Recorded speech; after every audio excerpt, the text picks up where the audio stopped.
Bonjour et bienvenue pour cet entretien exclusif France 24 et Radio France Internationale. C'est sans doute un tournant historique. Le président français vient d'acter le départ des forces françaises et européennes du Mali. Avec nous aujourd'hui pour décrypter le message présidentiel, le porte-parole des forces armées françaises, colonel Pascal Yanny, bonjour. Bonjour. Merci d'être venu si vite répondre aux questions de France 24 et de Franck Alexandre de RFI. Alors, tournant historique, la France se désengage du Mali. Est-ce que c'est un constat d'échec? Est-ce que, mon colonel, on a perdu la guerre au Mali? Alors, c'est effectivement une décision significative qu'on peut qualifier d'historique, puisque nous sommes engagés au Mali depuis 2013. Mais comme l'a précisé le président de la République, on ne parle pas d'échec.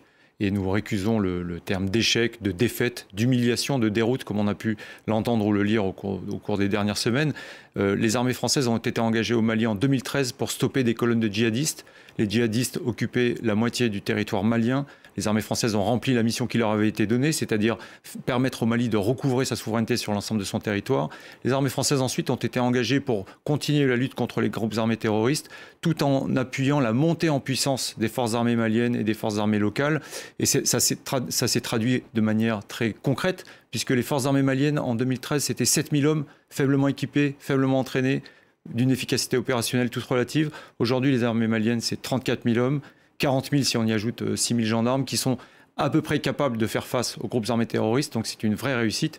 Et surtout, en janvier 2020, on a demandé aux armées françaises d'aller combattre le IGS dans la zone des trois frontières après une série de massacres perpétrés contre les forces armées nigériennes ou les forces armées maliennes, à Indeliman, Chinagrodrar, Inates par exemple, où les armées locales ont perdu des centaines d'hommes. Et nous avons rempli la mission, puisqu'aujourd'hui le IGS n'a pas créé de califat territorial comme il prétendait le faire. Le IGS n'est plus capable de mener d'attaques de submersion sur les forces locales. Donc nous avons atteint les objectifs. Et je voudrais souligner que éradiquer le terrorisme en utilisant la seule force militaire n'est pas la solution. Et l'histoire nous le montre. Les récentes expériences nous le montrent. Et au Mali, c'est la même chose. Si on veut éradiquer le terrorisme, c'est aussi une réponse politique, sociale, économique, culturelle. Mais c'est pas en partant non plus, mon colonel. Oui, mais là, la décision qui a été prise correspond à un état de fait. Et cet état de fait, il est imposé par les autorités de transition et par la junte malienne.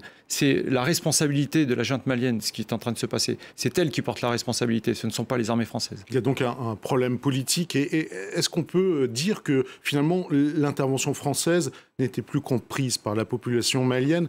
La communication a-t-elle été d'une certaine façon votre talon d'Achille? Je pense qu'effectivement, il y a un vrai sujet sur l'explication de la présence militaire française dans la bande sahélo-saharienne et au Mali en particulier.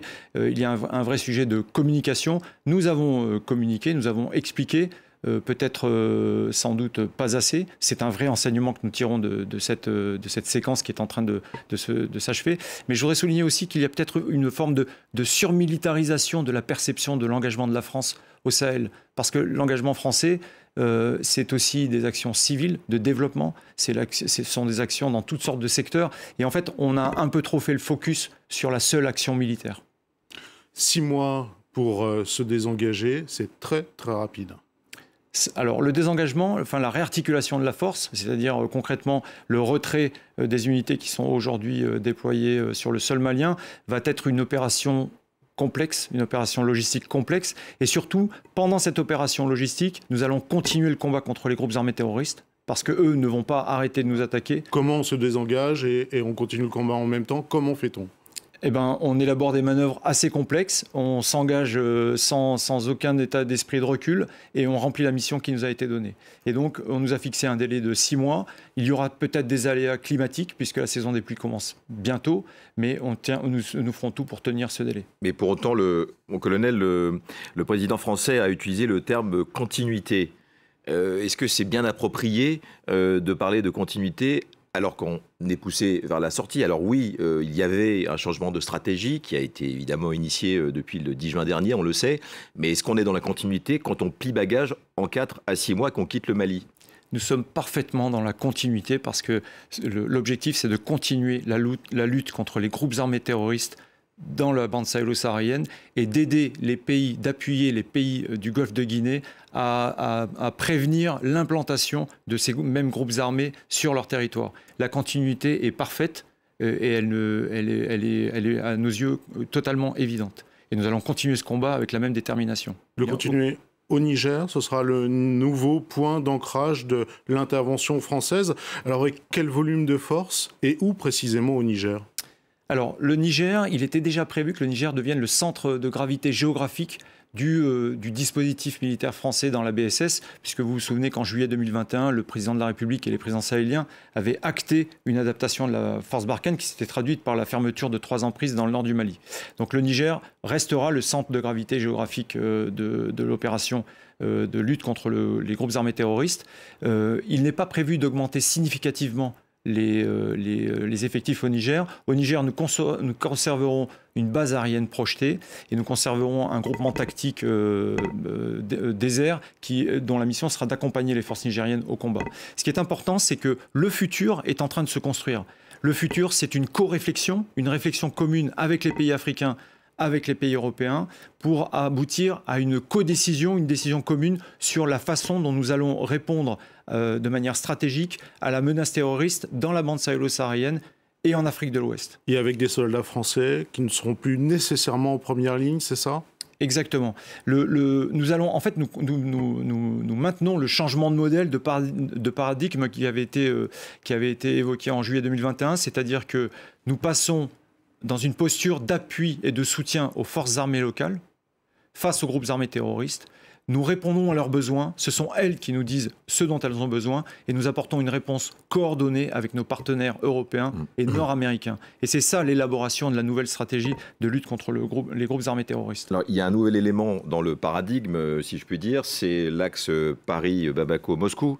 Moscou, le secret de Polichinelle des forces paramilitaires sulfureuses de Wagner, colonel Yanni, quelle preuve aujourd'hui avez-vous tangible de l'existence, on parle maintenant d'1 millier de paramilitaires de Wagner sur le sol malien. Quelle preuve tangible pouvez-vous nous donner dans la mesure où, du côté malien, et d'ailleurs, on dit qu'ils n'y sont pas, ce ne sont que des forces régulières russes? Alors, je ne vais pas vous apporter de preuves issues de sources de renseignement maintenant. Ce que je note, c'est que le général Townsend, qui commande Africom, a déclaré que Wagner était présent au Mali. Je note que le président de la République, lors de sa conférence de presse, le président russe à Moscou lui a répondu a reconnu de fait la présence d'une société militaire privée russe au Mali. La question de Wagner au Mali, c'est une question qui concerne d'abord les Maliens.